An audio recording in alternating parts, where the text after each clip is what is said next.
Mari bergerak bersama guru penggerak, menebar manfaat bagi pendidikan merdeka. Lekas bergerak dalam pendidikan penggerak, ciptakan generasi unggul penopang bangsa. Mari bergerak, lekas bergerak, dan selalu menggerakkan. Mari bergerak, lekas bergerak, dan selalu menggerakkan. Mari bergerak bersama guru penggerak, menebar manfaat bagi pendidikan merdeka. Lekas bergerak dalam pendidikan penggerak, ciptakan generasi unggul penopang bangsa. Mari bergerak, lekas bergerak, dan selalu menggerakkan. Mari bergerak, lekas bergerak, dan selalu menggerakkan.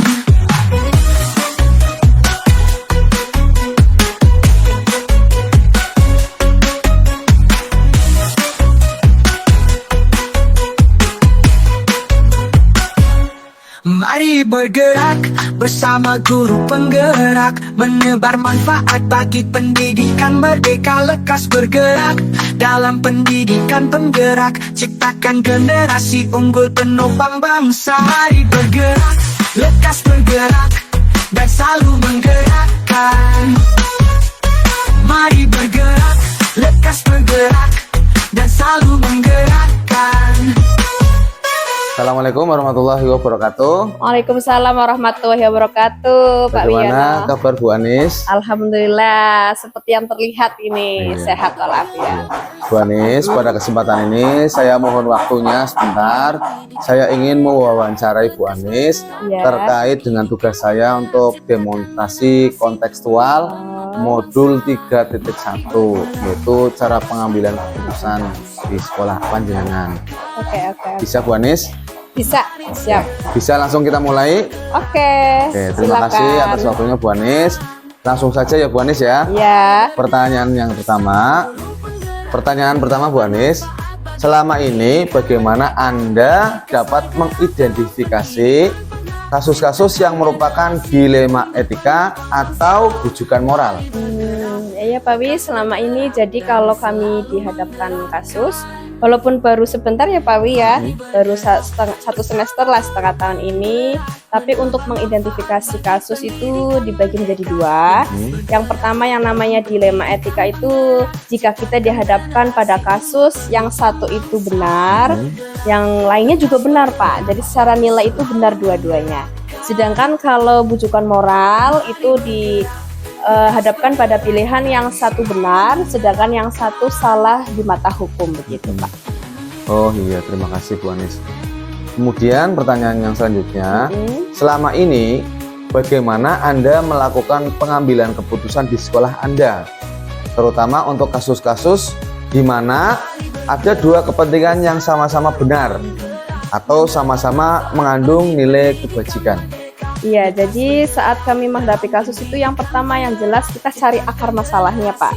Jadi kita mencari penyebab atau kita identifikasi penyebabnya, bisa dari yang punya kasus itu sendiri atau kita cari barangkali tergabung dengan kasus yang lain gitu, saling terhubung. Jadi kita petakan dulu, setelah tahu akar masalahnya kita berusaha mencari beberapa solusi.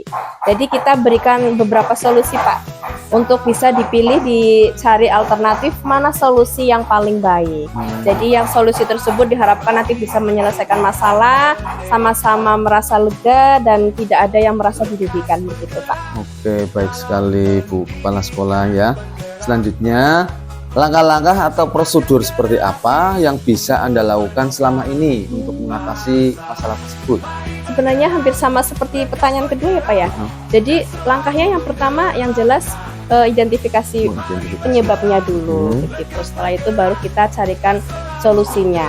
Kalau bisa dalam mencari solusi itu, walaupun kami atau saya selaku kepala sekolah tidak serta-merta langsung bisa memutuskan Pak. Jadi harus bisa berkolaborasi dengan warga sekolah, begitu. Berarti musyawarah ya Bu ya? Iya, selalu kita tekankan musyawarah. Iya. Terima kasih Bu. Untuk pertanyaan selanjutnya, hal-hal apa saja yang selama ini Anda anggap efektif dalam pengambilan keputusan pada kasus-kasus dilema etika? Iya Pak, benar sekali. Ini ada beberapa bulan lalu kami menghadapi dilema etika Pak, dan kebetulan saat itu kasusnya siswa dengan siswa begitu. Jadi untuk menyelesaikan masalah kami rembukan kolaborasi dengan guru yang bersangkutan, guru wali kelas tersebut. Kemudian kami juga memanggil orang tua dari murid.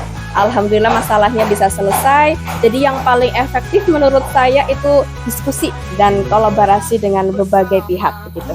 Iya, terima kasih Bu Anis.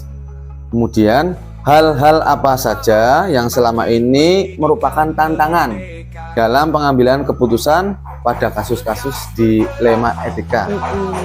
Menurut saya pribadi yang sangat menjadi tantangan itu jika dihadapkan antara siswa gitu. Jadi bagaimana di satu sisi kami selaku pemangku kebijakan itu akan menerapkan disiplin atau peraturan, kemudian di sisi lain barangkali peraturan tersebut nanti akan berefek kepada anak tersebut. Contohnya tadi ada yang tidak naik kelas gara-gara dia tidak berangkat sekolah, kemudian tidak pernah mengerjakan tugas. Nah, di satu sisi kan kita harus menerapkan peraturan sekolah ya Pak ya. Tapi di sisi lain kami harus memperhatikan juga nih masa depan anak tersebut. Jika tidak naik kelas, apakah berefek dengan putusnya anak tersebut, malu gitu kan ya Pak. Bisa jadi seperti itu. Itu yang menjadi tantangan kami. Jadi betul-betul membuat dilema di dalam hati kita ya Bu ya. Betul. Oke, terima kasih Bu Anis.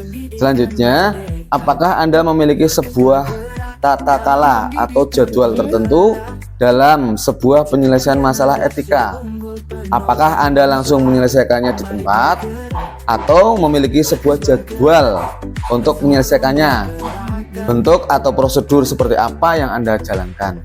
Untuk selama ini kalau ada kasus itu sebisa mungkin kami selesaikan saat itu juga gitu Pak. Jadi insidental, tidak ada jadwal tersendiri untuk menyelesaikan suatu permasalahan.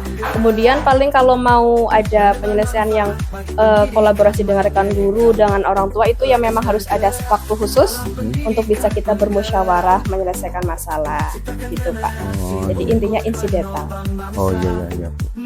Soalnya kasusnya juga tidak mesti ada sih ya Bu ya. Iya, tidak Oke, terjadi. terima kasih. Selanjutnya, adakah seseorang atau faktor-faktor yang selama ini mempermudah atau membantu Anda dalam mengambil keputusan dalam kasus-kasus dilema etika, Bu? Iya, banyak, jelas. Jadi kita hidup bermasyarakat, apalagi di sekolah ya, banyak warga sekolah. Yang jelas yang perlu kami butuhkan dukungannya itu yang pertama itu rekan guru. Kemudian ada orang tua murid. Yang jelas muridnya sendiri jika ada kasus dengan murid, kalau perlu kita gandeng tuh Pak komite sekolah. Kita kan bermitra dengan komite. Kalau misalnya butuh lagi bantuan, kita alhamdulillah Pak di sekolah kami itu sudah dekat dengan perangkat desa ya, karena kebetulan lokasinya itu berhadapan. Jadi kami kalau ada apa-apa langsung bisa koordinasi dengan kepala desa dan perangkatnya begitu. Enak ya Bu ya, berarti kalau terjadi koordinasi dengan semuanya maka ya insya Allah semuanya akan lancar. Iya gitu. betul Bapak. Oke, ini Bu, ini pertanyaan yang terakhir Bu.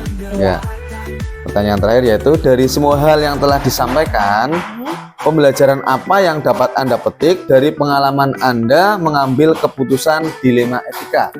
Iya, jadi pembelajaran yang penting ini Pak, manusia itu kan selalu punya salah ya Pak ya. Tidak ada manusia yang benar, terus pasti ada kalanya salah. Jadi di mana kita bisa menempatkan diri, sebaik-baiknya manusia itu yang mau mengakui kesalahan dan mau mencari solusinya gitu Pak. Jadi jangan hanya mengakui tapi tidak bisa mencari solusi. Karena setiap masalah pasti ada solusinya begitu. Untuk pembelajaran berikutnya, ternyata kolaborasi, diskusi dan lain-lain itu sangat penting dalam pengambilan keputusan. Oke, terima kasih. Sangat luar biasa sekali. Dengan ada acara wawancara ini saya menjadi belajar untuk cara pengambil keputusan kepada Bu Anis selaku Kepala Sekolah SD Negeri Rangimulya, Kecamatan Warureja, Kabupaten Tegal.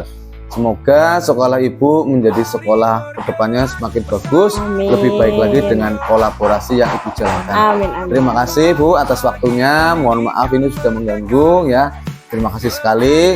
Ya. Terima Sama-sama kasih. Pak. Iya Pak. Assalamualaikum warahmatullahi wabarakatuh. Waalaikumsalam warahmatullahi wabarakatuh. Penopang bangsa, mari bergerak, lekas bergerak, dan selalu menggerakkan. Mari bergerak, lekas bergerak, dan selalu menggerakkan. Hey!